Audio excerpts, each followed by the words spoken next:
This is one of the most impressive GregTech New Horizons bases ever. This is Neo Celestia, made by the player SAMPSA'S.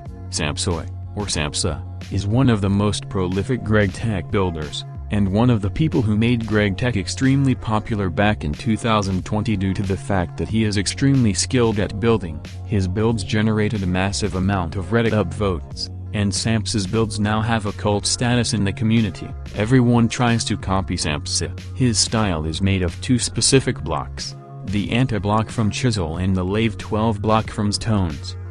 The Lave 12 block is that ever-present white tile that you see in his builds all the time.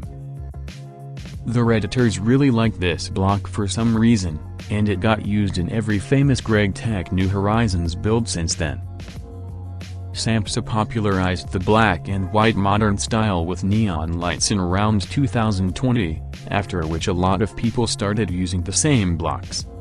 Like Houston and the Gigaplex, which was the first base that ever got to the Stargate, the final item you need to get to beat the game. I would try and show one of SAMPSA'S builds in the first person, but this is quite literally impossible. SAMPSA has a PC that was taken straight from Area 51. And he says that he can only get 15 frames per second. He uses shaders, and the thousands of anti-blocks lighting up the entire base probably doesn't help. SAMPSA has posted tons of different bases over his career, but the one that really shines out the most is Neo Celestia, which is what you're seeing right here.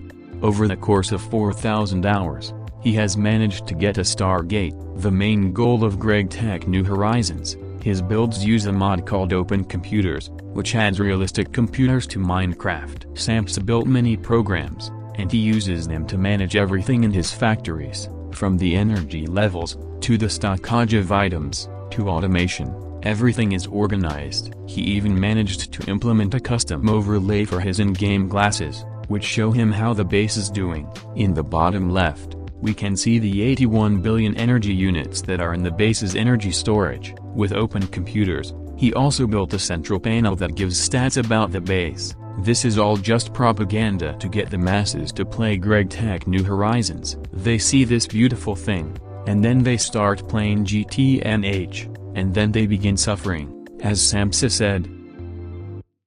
The little-known goal of GregTech New Horizons is to create a craft that requires more items and fluids than there are atoms in the universe. We're only 0.0002% of the way there, but thankfully due to exponential growth inherent to GregTech, it will only take another 12 years of torture testing to achieve this ultimate goal. The last thing you do in GregTech New Horizons is to start developing the pack to add more content. SAMPSA also has a YouTube channel. I recommend that you subscribe to him. On this channel, we can see the true magnitude of the schizophrenia that is inside his new server, The Ballers Run. It is a multiplayer server run by the developers of GregTech New Horizons themselves. He has been streaming the entire thing on YouTube. He usually plays for 12 hours a day, and has gotten to extreme voltage in only 5 days, somehow. Currently, they have been running for 4 months, and are about an ultra whatever voltage,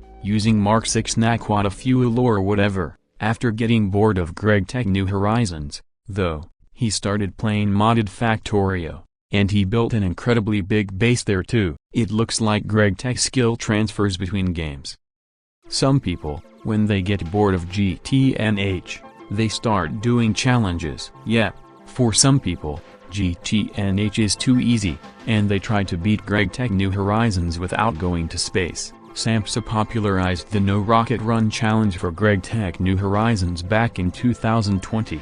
The developers of GTNH added difficult recipes to get items without going to space. Titanium, for example, can be obtained using aluminium bees, or bauxite IC2 crops, or blood magic meteors. I never said that GTNH was realistic, I just said that it was really hard. However, it is not possible to complete a Stargate without going to space. Thousands of hours into the game, with your mega apiary receiving billions of EU per tick. A creative blood orb making any meteors free. Your space elevator going into the cold unknown so you never have to. Funny PCB factories, nano forges, mega IBFs, compact fusion reactors, and so on. You will be feeling pretty good. But then, the blood moon will rise, and you will click on a recipe that makes your blood chill and your hairs stand on end. This recipe will contain a repulsive item that despite your hard work still cannot be obtained without going to space.